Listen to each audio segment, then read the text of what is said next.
और फ्रेंड्स, हम लोग प्रीवियस ईयर्स के पेपर स्टडी कर रहे थे, उसी सीरीज में आज हम यूपीएचसीएससी का असिस्टेंट प्रोफेसर का इकोनॉमिक्स का पेपर ले गए हैं 2016 का। इसमें फर्स्ट क्वेश्चन है, भारत के किस राज्य में शिशु मृत्यु दर सबसे कम है? तो ये किस में है? गोवा में। नई आर्थिक नीति को अपनाने के बाद भारतीय कृषि का विकास धीमा होने के क्या कारण है? तो इसके धीमा होने के कारण है सी ऑप्शन आएगा इसका आंसर।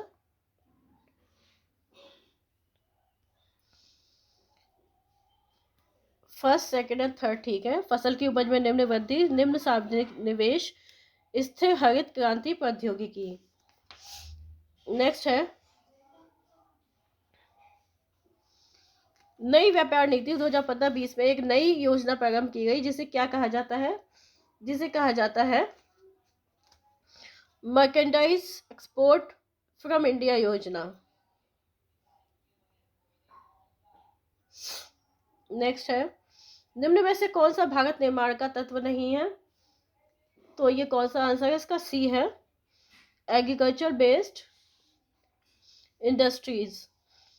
इसमें 6 घटक शामिल है भारत निर्माण योजना में। इसमें पहला है ग्रामीण आवास, सिंचाई क्षमता, पेयजल, सड़क, ग्रामीण विद्युतीकरण और ग्रामीण दूरसंचार। नेक्स्ट है, सार्वजनिक क्षेत्र के निम्न बैंकों में कौन सा बैंक सबसे पुराना है? तो इसमें इलाहाबाद बैंक जो है वो सबसे पुराना है। नेक्स्ट है आपका, प्रधानमंत्री सुरक्षा बीमा योजना के संदर्भ में निम्न में से कौन सा सत्य नहीं है?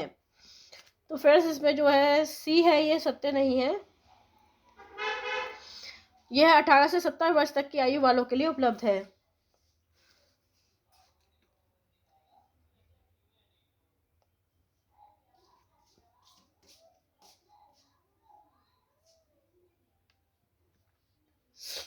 फिर है, नेक्स्ट है, कार्यकारी दल ने वर्ष 1973-74 के लिए गरीबी रेखा का अनुमान शहरी क्षेत्र के लिए कितने रुपये, ग्रामीण क्षेत्र के लिए कितने रुपये लगाया था? तो इसका आंसर है बी,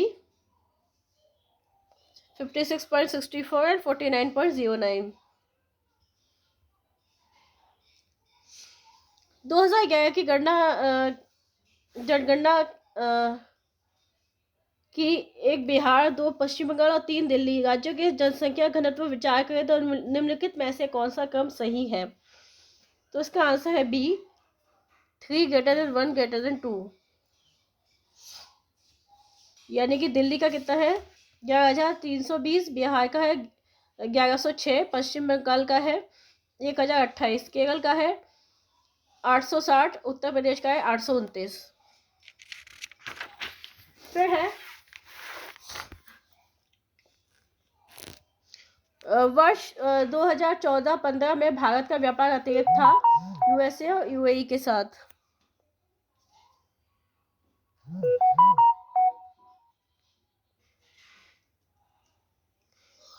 फिर वर्ष 2014-15 में भारत का सबसे बड़ा व्यापार सहयोगी कौन सा था?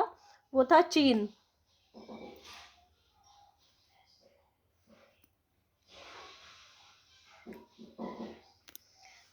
फिर भारतीय अर्थव्यवस्था में आरक्षित मुद्रा की मात्रा को जानने के लिए निम्नलिखित में से किसे घटाया जाता है? आरबीआई की शुद्ध गैर मौद्रिक देनदारियां। डी ऑप्शन है इसका आंसर।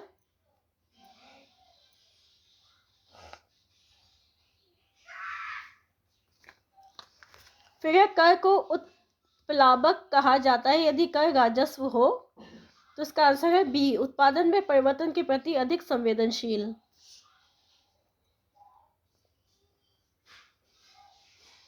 नेक्स्ट है, बजट प्रभाव से आशय है। बजट प्रभाव से क्या आशय? आय के वितरण पर सरकारी व्यय।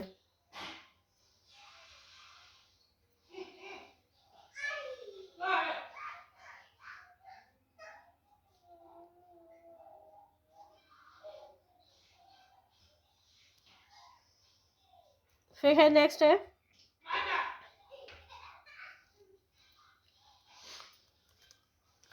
राजस्व प्राप्ति और ऋण भिन्न पूंजी प्राप्तियों तथा कुल व्यय जिसमें से अदायगी को घटाकर ऋणों को शामिल किया गया के बीच अंतर को क्या कहा जाता है? तो इसका आंसर है सी, राजकोषीय घाटा, फिस्कल। फिर परिशोधन कोष शब्द का संबंध किससे है? तो इसका संबंध है सार्वजनिक ऋण से।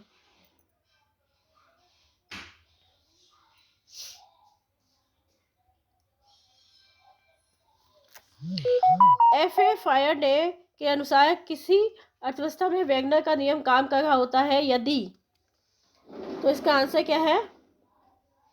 बी है।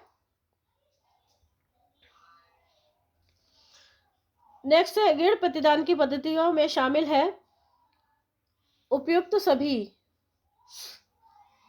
शोधन निधि, पूंजी लेवी, ऋण इनकार। नेक्स्ट है,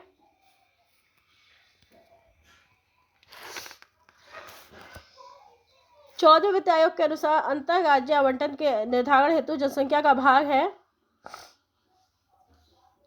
इसका आंसर है बी,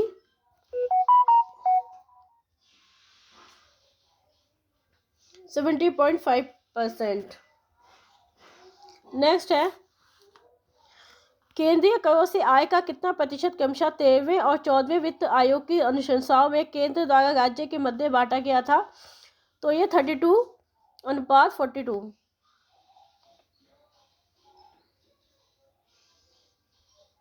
भारत में व्यक्तिगत आयकर है एक, डी, अधोगामी कर।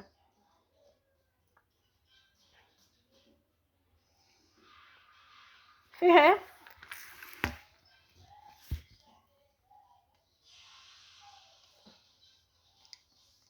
इसका जो आंसर है बी होगा, श्री पीटर प्रायर द्वारा विकसित शून्य आधार बजट का सार्वजनिक ऋण बजट निर्माण के क्षेत्र में 1970 में हुआ था। शून्य आधार बजट का विचार 1970 में पीटर प्रायर के द्वारा किया गया था। ठीक है, अब है आपका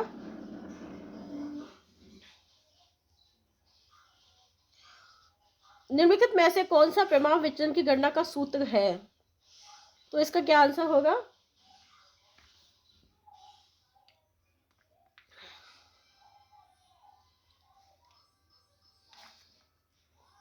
sigma D square over N करके होता है, इसका स्क्वायर रूट आएगा पूरे में, सिग्मा डी स्क्वायर,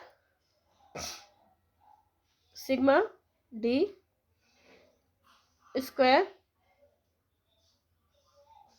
ये डी एक्स है, नीचे आएगा आपका एन, ये फॉर्मूला है। ठीक है, फिर है आपका 53 का है, सॉरी हाँ 53 है, एक श्रेणी के विभिन्न पदों के मूल्य के व्युत्क्रम के गणितीय माध्य के व्युत्क्रम को क्या कहते हैं? हरात्मक माध्य। नेक्स्ट है, यदि दो समाश्रय रेखाएं एक दूसरे को समकोण पर काटती हो तो दोनों श्रृंखलाएं आपस में, इसका आंसर होगा सह संबंधित नहीं है।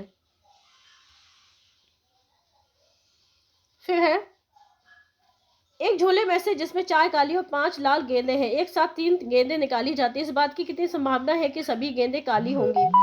तो इसका आंसर होगा 1/21। सी आंसर है, सी ऑप्शन है इसका आंसर। फिर है,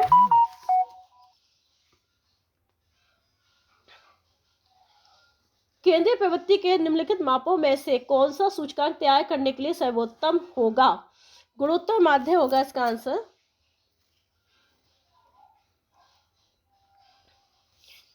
यदि प्रतिगमन रेखाएं y पर x तथा x पर y मिल जाएं और मिलकर एक सीधी रेखा निर्मित करें तो सहसंबंध गुणांक होगा 27 का है 1।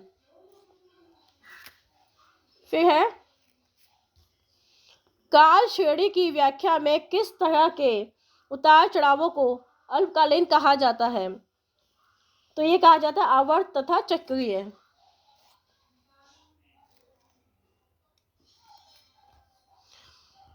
फिर ताश की एक गड्डी से एक पत्ता निकाला जाता है, इसकी प्रायिकता क्या होगी कि यह पत्ता एक डायमंड होगा या एक किंग होगा? तो 20 ये है 59 का है आपका, सी आंसर है 4/13, 4/13 सी आंसर है। 60 है आपका। कौन सी एक समृद्धि दर हैरेट के आर्थिक समृद्धि मॉडल से संबंधित नहीं है? तो इसका आंसर है डी, औसत समृद्धि दर।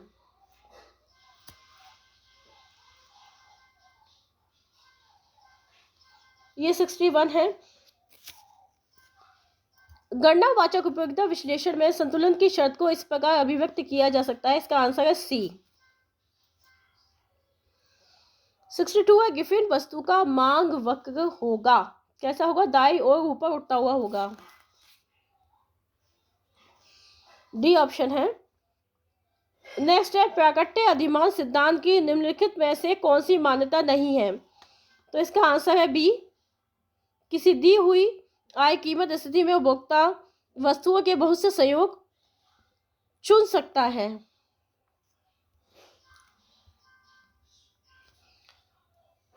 फिर है, निम्न में से किस बाजार स्वरूप के समूहों पर वस्तु विभेद लागू होता है? तो इसका आंसर है बी, एकाधिकारिक प्रतियोगिता, अल्पाधिकार, अल्प क्रेताधिकार। बी ऑप्शन है इसका आंसर। फिर कल्याण के लिए क्षतिपूर्वक सिद्धांत से कौन सा नाम नहीं जुड़ा है? तो इसका आंसर है मार्शल। नेक्स्ट है, वालरा के सामान्य संतुलन मॉडल में किसका उपयोग किया जाता है? तो इसका आंसर है सी, युगपत समीकरण प्रणाली। 67 है, उपभोक्ता के व्यवहार से उपयोगिता विश्लेषण तरीके में निम्नलिखित में से कौन सी एक मान्यता नहीं है? तो इसका आंसर है सी, मुद्रा की सीमांत उपयोगिता गिरती जाती है। निम्नलिखित में से कौन फर्म के समृद्धि अधिकतमीकरण उद्देश्य से संबंधित है? तो यह है मैरिस। सी ऑप्शन है इसका आंसर। नेक्स्ट है, निम्नलिखित में से किसने कल्याणकारी अर्थशास्त्र में सामाजिक कल्याण फलन की अवधारणा को विकसित किया है? तो यह किया है सैमुअल्सन ने।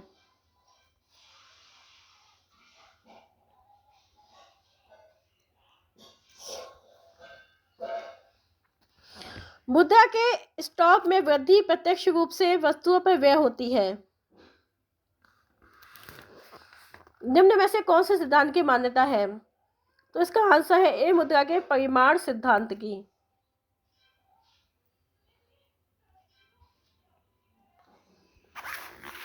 फिर है, ISLM वक्रों का कटान बिंदु निर्धारित करता है संतुलन राष्ट्रीय आय तथा संतुलन ब्याज की दर।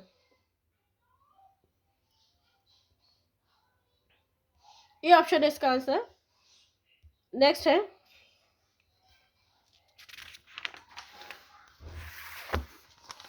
जब एलम वक्र ऊर्ध्वाकार होता है तो ऐसी स्थिति में निम्न में से कौन सा सही है? मुद्रा आपूर्ति में वृद्धि का परिणाम होता है। 42 का है ए, ब्याज दर में गिरावट।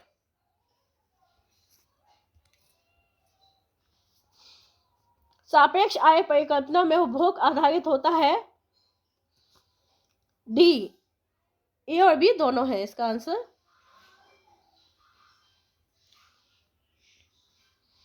नेक्स्ट है, वास्तविक व्यापार चक्र का सिद्धांत यह कहता है कि व्यापार चक्रों का कारण होता है पूर्ति आघात, जैसे तकनीकी आघात, युद्ध, राजनीतिक उथल पुथल इत्यादि।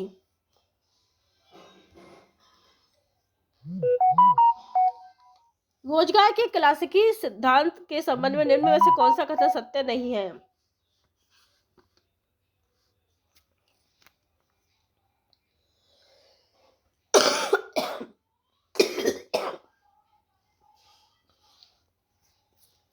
ये ऑप्शन है इसका आंसर। स्थायी आय परिकल्पना के अनुसार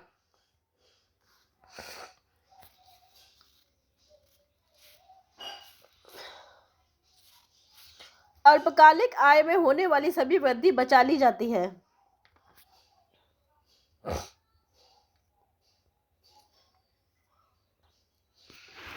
है वृहद मुद्रा के भारतीय संदर्भ में मुद्रा गुणक एक अनुपात है M0 और M3 के बीच। ब्याज का आधुनिक सिद्धांत आधारित है, किस पे आधारित है ये? मौद्रिक एवं वास्तविक चरों पर।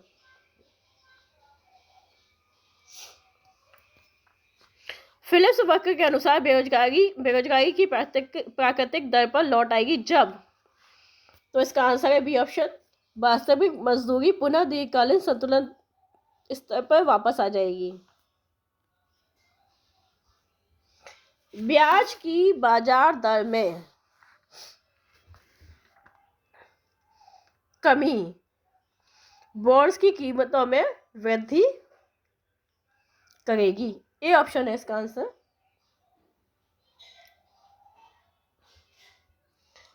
फिर है संदर्भी योजना, इसका आंसर है डी, देश में विकास की दीर्घकालीन जरूरतों को पूरा करने के लिए भविष्य की योजना तैयार करना। फिर है नियो क्लासिकल विकास मॉडल के बारे में क्या सही है? इसका ए ऑप्शन सही है, 1, 3 और 4।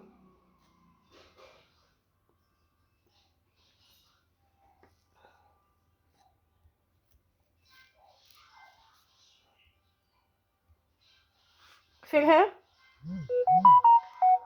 निम्नलिखित में से कौन सा अनुपात मार्क्स के सिद्धांत में पूंजी के ऑर्गेनिक संयोजन को प्रदर्शित करता है? 53 का है आपका, 83 का आपका आंसर है सी।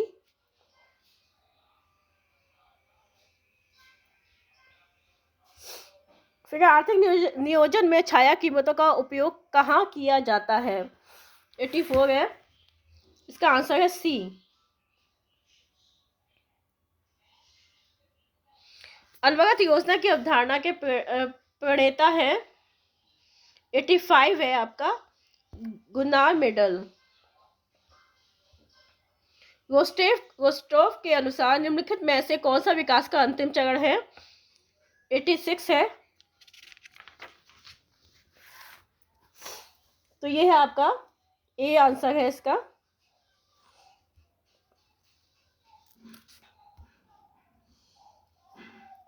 रोस्टोव ने अपनी पुस्तक the stages of economic growth में आर्थिक विकास की 5 अवस्थाएं बताई हैं। पहला है परंपरागत समाज की अवस्था, दूसरा है आत्मस्फूर्ति से पूर्व की अवस्था, तीसरा है आत्मस्फूर्ति की अवस्था, चौथा है परिपक्वता की ओर अग्रसर अवस्था और पांचवा है अत्यधिक उपभोग की अवस्था। फिर है आपका 56 है, 87 है। स्विस इकोनॉमिक इंस्टीट्यूट के OF वैश्वीकरण सूचकांक तैयार करते समय ध्यान नहीं रखता। डी, इसमें आएगा डी, ऑप्शन है डी। फिर नेक्स्ट है संयुक्त राष्ट्र द्वारा विकसित मानव विकास सूचकांक के निर्माण में लिंगानुपात का ध्यान नहीं रखा जाता है। डी ऑप्शन है इसका आंसर। फिर नेक्स्ट है एक औद्योगिक इकाई जो केवल निर्यात के लिए ही उत्पादन करती है कही जाती है EOU। नेक्स्ट है व्यापार की शर्त जिसकी गणना निर्यात के मूल्य को आयात की कीमतों के सूचकांक से विभाजित की जाती है को कहते हैं बी, आय व्यापार शर्त। फिर है विदेशी व्यापार गुणक का मान अधिक होगा जब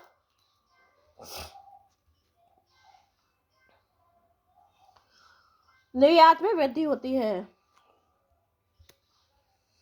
भुगतान संतुलन के मौद्रिक उपागम के संबंध में निम्न में से क्या सत्य है? तो इसका आंसर है डी, उपयुक्त सभी। फिर है जब एक देश आयात शुल्क लगाता है तो देश का प्रस्ताव वक्र होगा। ए आंसर होगा इसका।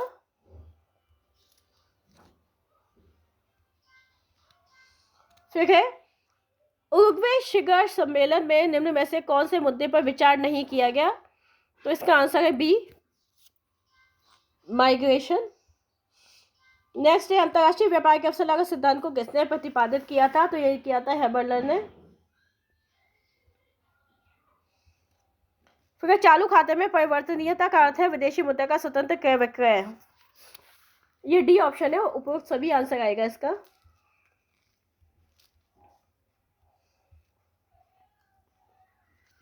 फिर है 1991 के भुगतान संतुलन संकट के दौरान भारत का विदेशी मुद्रा भंडार इतना कम हो गया था कि भारत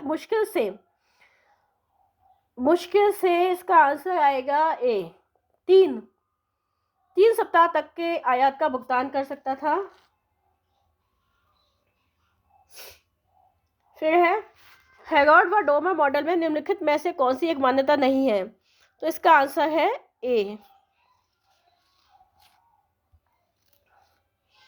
अर्थव्यवस्था में पूर्ण रोजगार स्तर से कम आयात स्तर पर संतुलन। अंत्योदय अन्न योजना देती है